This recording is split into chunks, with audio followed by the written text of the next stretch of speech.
I'm going to show you how I work on seizure, scent detection, and alert.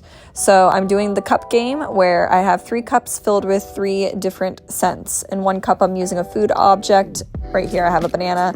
Another cup a tennis ball, and the third cup a shirt that was saturated in the sweat of this particular dog's owner during a seizure. So first what I'm doing is just loading the smell. What this means is I'm allowing the dog to sniff this specific cup and rewarding when I get the desired alert, which is pawing at me to indicate that that is the smell that would predict a seizure. So every time that she comes up and smells it and paws at me, which is her specific alert that I've taught, I am rewarding her.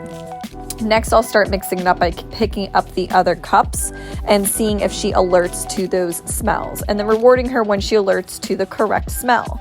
Now, if she alerts to the incorrect smell, I will tell her no and re-offer that scent and then move on to the correct smell and reward her when she alerts to that instead.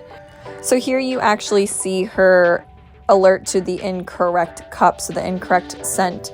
I end up challenging her. I tell her, no, that's not the right thing. I offer her the next smell. She ignores that. Awesome. And then I offer her the correct smell, and I actually encourage her to alert on this one just to remind her of what the game is. So she's problem solving here. She alerts, and then I reward her. I'm going to go ahead and repeat again with the other smells and then offer her the correct smell and see if she alerts to that. Sometimes I do have to give her a verbal cue to help her remind herself. But overall, we just keep washing and repeating this cycle where I offer her other smells and then the correct smell, and I see what she does for me. Now, if you're watching through this video, you'll see that I am tossing her food reward, which is just her kibble, by the way, and making her chase it and use her nose to find some of it around the porch. I want to keep her nose as activated as possible, and I also just want to keep the reward really entertaining by tossing it, sometimes letting her catch it out of the air, and just keeping her pretty interested. So again, going back through, now she's starting to give me just more consistent alerts. She's picking up on the correct cup. And she's even offering me alerts out of a stand position instead of trying to sit first, which indicates to me that she's starting to become a little bit more confident with the game and with what I'm asking her to do.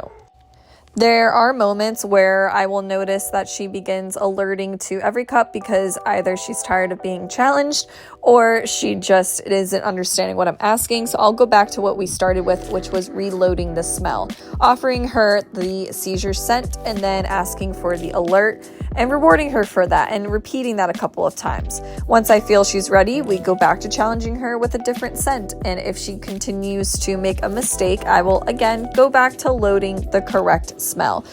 Sometimes you have to take a couple of steps backwards to then try and move forward again with the process. If the session was beginning to be challenging, I'll try and finish up with loading the smell and just making sure that the game is a lot of fun and I'm giving her a lot of good wins, and then go back to trying to challenge her. So right here, I'm going to give her another opportunity to just end on a really good note and then have a big celebration and make sure it was a ton of fun.